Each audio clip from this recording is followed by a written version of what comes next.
பண்ணி தர போகிறாங்க.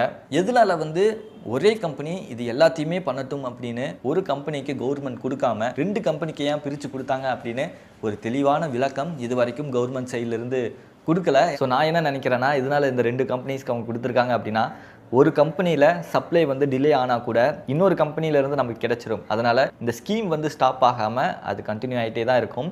இன்னொன்று, பெரிய லெவலில் வந்து ப்ரொடக்ஷன் பண்ணுறாங்க அப்படிங்கும்போது ரொம்ப டைம் எடுத்துக்கும். இப்படி பிரித்து கொடுத்துட்டாங்க அப்படின்னா கொஞ்சம் ஃபாஸ்டராக அந்த வேலை நடக்கும், மேனேஜ்மெண்ட்டுக்கும் ரொம்ப ஈஸியாக இருக்கும். அப்படிங்கிறதுனால இந்த 2 கம்பெனிஸ்க்கு பிரித்து கொடுத்துருக்காங்க. ஸோ அடுத்ததாக இந்த மோதிரம் எல்லாத்தையுமே பத்திரமா பாதுகாத்து வைக்க 13 ஸ்டோரேஜ் பாயிண்ட்ஸ் வந்து அமைக்க போகிறதா வந்து சொல்லியிருக்காங்க. ஏன்னா ஒரு குழந்தை பிறக்குது அப்படின்னா இமிடியட்டாக கடையில் போய் மோதிரம் வாங்கிட்டு வந்தெல்லாம் கொடுக்க மாட்டாங்க.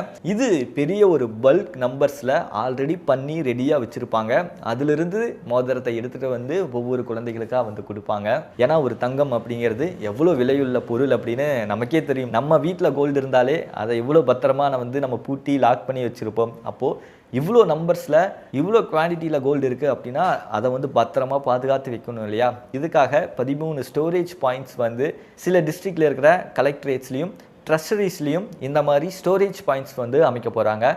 அந்த ஸ்டோரேஜ் பாயிண்ட்ஸ்லேருந்து அந்தந்த டிஸ்ட்ரிக்டில் எவ்வளோ குழந்தை பிறந்திருக்காங்க, எவ்வளோ தேவையோ அது எல்லாமே உடனே எடுத்துகிட்டு கொண்டு போய் கொடுக்குற மாதிரி ஒரு ஐடியாவில் இருக்காங்க. ஸோ எஸ், இதுதான் வந்து ரீசன் இந்த தாய் மாமன் தங்க மோதிர திட்டம் வந்து ஏன் ஜாய் அலுகாஸ்க்கு போச்சு, ஏன் கல்யாண் ஜுவல்லரிஸ்க்கு போச்சு அப்படின்னு. இதுக்கு பின்னாடி வந்து நிறையா விமர்சனங்கள் வைப்பாங்க. ஸோ என்னதான் வந்து நம்ம சிஎம் விஜய் அண்ணா வந்து நல்லது பண்ணணும்னு நினச்சாலுமே, நல்லது கூட பண்ணனாலுமே நிறைய நெகட்டிவ் விமர்சனங்கள் வந்து வச்சுக்கிட்டே தான் இருப்பாங்க. ஏன்னா ஆரம்ப கட்டத்தில் நம்ம விஜய் அண்ணா வந்து ஜாய் அலுகாஸோட ஆட்லி எல்லாம் வந்து நடிச்சிருப்பார். அது எல்லாத்துக்குமே வந்து ஞாபகம் இருக்கும்னு நினைக்கிறேன். இந்த ஜாய் அலுகாஸ்க்கு பிராண்ட் அம்பாஸ்டராகவும் கூட வந்து நம்ம விஜய் அண்ணா இருந்திருக்காரு. ஸோ விஜய் அண்ணா வந்து பிராண்ட் அம்பாஸ்டரா ஜாய் அலுகாஸ்க்கு இருந்தார், நிறைய ஆட் அதில் நடிச்சிருக்காரு. அப்படிங்கிறதுனால தான் ஜாய் அலுகாஸ்க்கு இந்த டெண்டர் வந்து போயிருக்கு, ஒரு மிகப்பெரிய ஒரு ஊழல் நடந்திருக்கு அப்படின்னெல்லாம் வந்து நிறைய விமர்சனங்கள்லாம் வைப்பாங்க. பேசுகிறவங்க பேசிகிட்டே தான் இருப்பாங்க. ஆனால் ஸோ இதை நம்ம எப்படி பார்க்கணும் அப்படின்னா, ஒரு நல்ல விஷயம் நம்ம கவர்மெண்ட் வந்து பண்ணுது, அதை ரொம்ப கம்மியான ப்ரைஸுக்கு ஒருத்தவங்க பண்ணித்தரன்னு முன் வந்திருக்காங்க இல்லையா?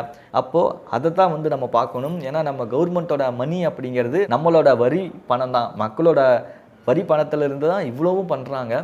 அப்போது இந்த மாதிரி ஒரு பைசாவில் பண்ணும்போது எவ்வளோ அமௌண்ட் வந்து சேவ் ஆகும். இப்படி நல்லதை யோசிக்காமல் சில பேர் அப்படி கெட்டதாக தான் யோசிப்பாங்க. எப்பவும் போல் இக்னோர் நெகட்டிவிட்டி தான், நெகட்டிவிட்டியை பார்க்காம கடந்து போய்கிட்டே இருப்போம். அஃபிஷியலாக இந்த திட்டம் வந்து செப்டம்பர் 15ஆம் தேதியிலிருந்து ஸ்டார்ட் ஆக போகிறதா வந்து பட்ஜெட்லேயே அறிவிச்சிட்டாங்க. செப்டம்பர் 15ஆம் தேதியிலிருந்து பிறக்க போகிற எல்லா குழந்தைகளுக்கும் 1 கிராம் தங்க மோதிரம் வந்து கொடுக்க போகிறாங்க.